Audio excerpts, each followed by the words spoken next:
Okay, good day, guys.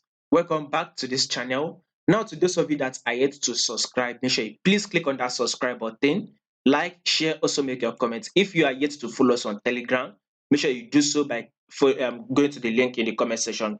You will see the link to our Telegram channel. Follow us on Telegram. Now, let's see what GBPUSD is actually giving us. We can see at first it was giving us an uptrend move, right?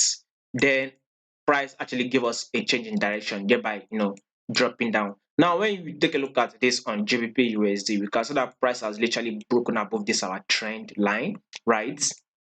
And it is actually coming to test this trend line, which I think it will actually come drop a bit to test this trend line. Now, the movement next is that we need to keep an eye on this FOMC statement today because we will be expecting major news on the US dollar. So if this news that will be released, the FOMC, personally, I don't trade, during this time or during this day. I tend to wait and see what price will do, or what the news will actually say. But if it will come out in favor of the dollar, if it will come out in favor of the dollar, then I expect GBPUSD to actually drop hard, thereby making dollar to be stronger.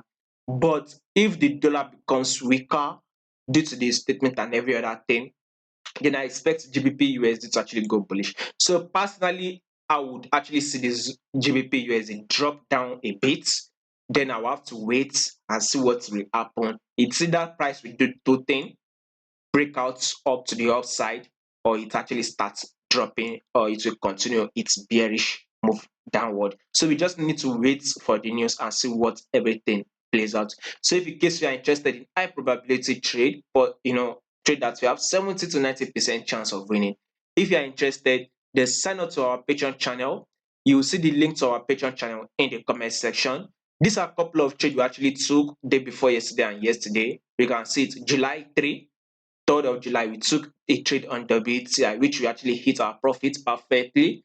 We took a trade on July 4th, which actually hit our profit perfectly. So today we are also looking at a trade on gold, which we are about to hit our profit. It is going according to plan. We will be opting out with a profit very soon. So if in case you are interested in trading with us, all you just have to do is go to the comment section, sign up with the link in the comment section, and you'll be able to get to trade with us.